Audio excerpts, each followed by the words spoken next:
Now, the accident procedure, so very similar to what Pat talked about. Don't make a big deal out of it is the short version of what the accident procedure is. So if the trainee begins to urinate anywhere other than on the toilet, interrupt and move them to the toilet as quickly as possible. So one of the beautiful things about this procedure, since they're not off the toilet that much, the likelihood of accidents is pretty low, but they do happen. They do happen once in a while. Usually day one, there's kids kind of figuring it out, and they've had just so much liquid, it might happen. Kids who dribble a little bit, they have accidents ongoing. So if an accident happens, no big deal, but interrupting it can be good. So this is when I should be making loud, excited noises, but I can't seem to sort it out. So anyway, if a child, you're kind of walking across the living room and you see them stop and start to pee, they do that look down, start to pee, then you want to make kind of a startling noise. Oh, that's my favorite one. They usually stop. They really do, unless it's just the floodgates are open. But if you can get any of that pee into the toilet, it counts as a success. So that's actually, I've had a few kids, that's their first success. They've been holding. They're on a 2-minute break. They start to pee. Oh, they're whisked to the toilet and they can't help but keep peeing. Then they get Dora and then they're good. They're kind of through the gate at that point. It's like, oh, in the toilet, got it. Like that's the moment. So totally fine. If that's your first success, you have not failed. You're on the road to the end of this thing. You're on your way to Disneyland. So that's good. It's also important though to not give extra attention. A lot of kids, and some kids look kind of, oh crap, right? They kind of get it. Oh, I said crap on the video. They kind of get it. So they're not, they seem a little bit upset, but it's not the time to hug and kiss and it's okay and mommy's not mad at you. It's like Pat said, lots of attention for success. Nothing, completely neutral, serene, mommy or daddy is what you get for the accidents. Okay, so I'll go into a little more detail about this. So what if you don't catch the trainee mid-accident? So you just notice a puddle on the floor. So this is like you ran to answer the door because the package you've been waiting for from Amazon's taken weeks and weeks and you see the guy and I gotta get it, right? That's one of those moments, oh, I hate that. So you have to answer the door and then you come back and see a puddle on the floor.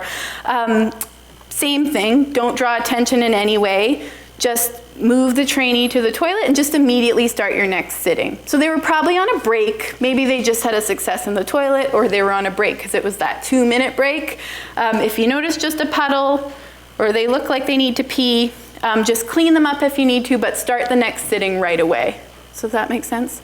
Ideally, this really shouldn't happen. You should see every accident happen. Another reason 2 people should be there. Not the end of the world, but it shouldn't happen. So you might want to, am I doing this? If I got the whole procedure down, if you have this happen. So a few do's. So I mentioned this before, but just give a little more detail. If you hear or see the trainee starting to urinate, so it's an accident, they're off the toilet, make some sort of loud noise. You're welcome to use ooh, ooh, ooh. I don't have any copyright on that. A bit startling, stop them from urinating and begin guiding them to the toilet immediately. Not talking them through it or anything. Oh, we gotta do that on the toilet. Come on, let's do it. It's just, oh. Get them there, they finish, you reward as if nothing happened.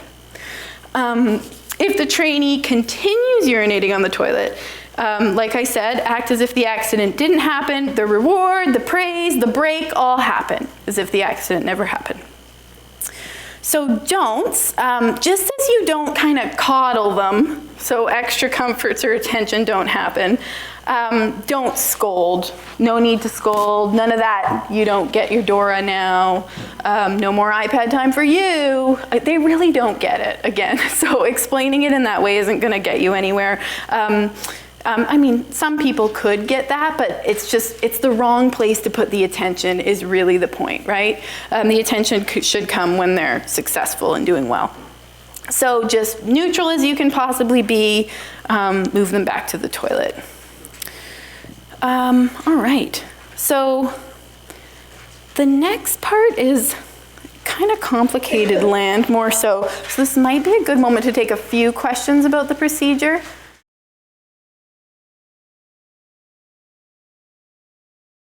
Oh, that's not the end of the world. I mean, if he's, I'd say try to wait till he's on the toilet. So the running to the toilet part should be silent, but then once you're there, you could say something like, pee in the toilet, just something neutral like that. It really wouldn't hurt. Especially, like, that's a good question, why, right? That's what you're trying to teach him. So addressing it, but remember Pat was talking about when you're in the bathroom with the person you're training, kind of being behind them and quiet, as much as possible, the whisking into the bathroom part of this, wherever it may occur, silent. Because otherwise, I was talking to somebody about this at the break, you risk sort of a prompt dependency, like, when do I go? When mommy says time to go, or when mommy says better run to the toilet, looks like you're peeing. You don't want them to learn that. You want to learn feeling, go, right? Oh, gotta go. So yeah, talking when you're there isn't the end of the world, but that getting there, the pee coming out, it's over, then you can talk. I hope that answers your question. It depends on the child and all sorts of things.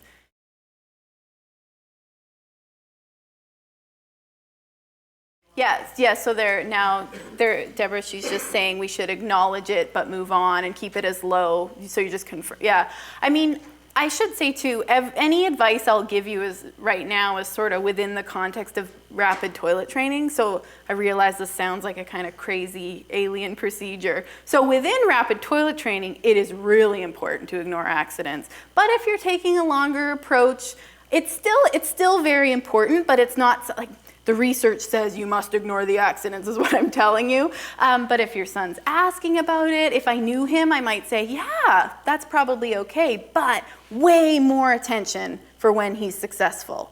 And that might be the piece that's like, then it's not a big deal if you're kind of neutrally like, oh yeah, you had an accident, bud. Compared to, whoa, Pokemon, ooh, yeah, right? That's pretty neutral, right? But there is the odd kid, and we try to give you the most kind of general case instructions about what to do here, Pat and I. So, I mean, we've worked with kids, right, where if you say, oops, they're going to remember that forever, and it was in fact a huge reinforcer. Like I've worked with kids before who go, oops, kind of pee on the floor and go, oops, like, yeah. So the neutral thing's very important in the long term, and if you're really, really packing in this procedure. So tough questions to answer, but I think you're thinking in the right direction, yeah.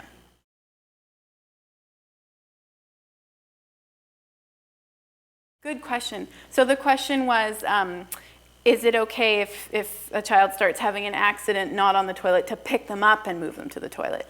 I'd recommend no, because of the independence factor. So it's almost the same thing as talking him through it, walking him through it. I mean, I will say though, if it's like the first time and you're starting this procedure, anything that gets them on the toilet is fine. Like if a rocket ship can blast them to the toilet, I don't care. Just get pee in the toilet. So time 1, time 2, I've done that. I've picked kids up and whisked them onto the toilet. But time 3, time 4, you don't want all your successes to be like that. So that's when it's more, you fade to kind of pushing them along and then less. So yeah, the fading is a very important part, and fading the prompting is what leads to good initiation, which is what I'm going to talk about next. And it's really subtle and really hard, and one of the main questions people call me about is, my kid just won't initiate. So I have something for that coming up. But oh sorry, go ahead.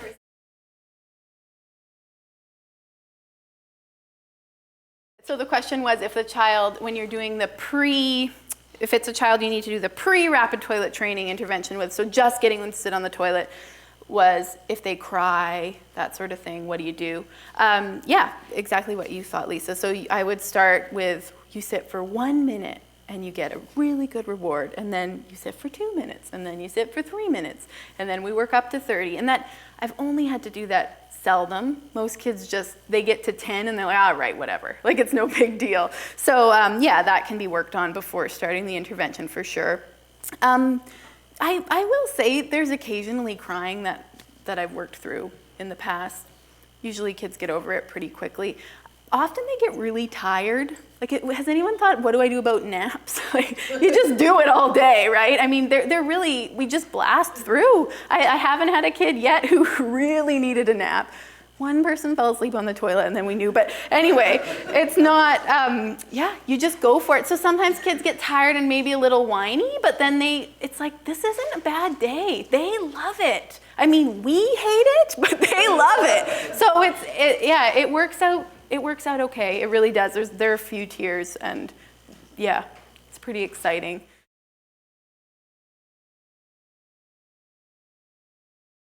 Good question. So I think I forgot to repeat the last question, sorry, but this question was, if a child stimming's a really big part of their day, they need to run across the room, and the sitting is a big concern. Yeah, and lack of play skills. Lack of play skills, so lack of what to do on the toilet, right? Yeah, that's a concern. So, yeah, it depends. And now they don't have to be in the bathroom on the breaks necessarily. So that's one factor. Also, there's a little bit, I mean, again, the research says a 30-minute interval to start is really good. There's a little wiggle room within that. Like, I can do 15, not less than 15. That's all I'll bargain with. But I mean, some kids, yeah, okay, I see. You need to run. Fine. And often, actually, I encourage kids to run on their break or jump because it gets the bladder moving, or like, so it's not part of it. Now, it's in terms of what they can do sitting, yeah, that might need to be worked on ahead of time. That's why, yeah, things like TV, iPad, I mean, idle kind of activities as well, but there's only so much of that they'll do. So he'll sit by an iPad, but at some point he's gonna like want to escape. Yeah, like, well, that's enough iPad. Yeah, so that, I mean, if 15 minutes is reasonable, then that's okay. So I'd have to know a little bit more, but it's not, I mean, I'd say based on the things that you said, yeah, this would be the procedure because of the resistance to train and troubles before and that kind of thing. This is where you want to be if it's things are complicated. Because remember, who was trained in the original study? 9 adult males. If you walk away with anything from me today, it should be that, right? Like, it's 9 adult males. Like, what were they doing on the toilet, right? There were no iPads in 1971, so hanging out, I don't know. So I mean, yeah, it's possible, and that's why another thing I work out with families is how much of me there is. So really complicated cases, I'll do the whole thing. I'll be there every day for 2 weeks. Not so complicated, or the parent really wants to be involved, I'll do 2 days, you do the rest. So it depends on the child and the family and that sort of thing. So. Yeah, I don't know if that helps you with your question. Yes? You talked about a length of day. What's a reasonable length of a day in a whole? Good question. A length of a day. So how long is a training day? Ideally, it should start when the child wakes up and end about 5. Most ideally, although I should really say, when they wake up to when they go to bed. If everybody's really on board, you can assemble a team that can do that. It works really well to have it when they wake up to when they go to bed. So there's no diaper until bedtime. And that's one of the big reasons is because of the kids who are holders. If you don't want to reinforce holding, right? So if they make it all day, they make it to 5 p.m. and, Katie's got to go home, so we're done. Then they get the diaper, then you've taught them, just wait long enough. Just wait and wait and wait, and that woman will go home and you'll get your diaper back, right? So I don't go home at 5 o'clock.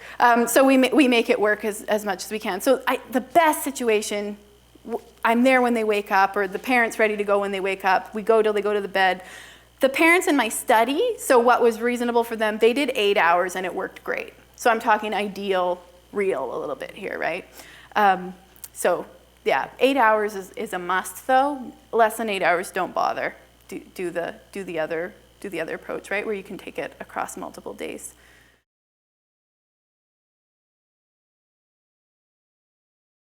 So the question was about a child who gets really engaged with activities and has accidents, and what to do there. And there's no signs that his parents or anybody can recognize. So it sounds like an initiation problem, and sometimes initiation problems are muddied by really engaging activities. It's a common question that I get, actually. And with a child like that, a little bit of assessment would be needed, but I'd recommend he either start with the initiation phase, which is what I'll talk about next, Or he could do a version of the long way initiation phase that Pat talked about, because there's probably a time he's got to go. So gently interrupting his whatever he's doing that's so fun and taking him really quietly and neutrally could do it there too. It really depends on the child. And some kids, looking for those signs, some have good poker faces, so that you cannot tell they have to go. So that making that part of it can be really hard. I don't have any expertise on the signs, so I'd recommend the initiation would probably be the thing to be taught, but not knowing the child or anything, it's hard to say.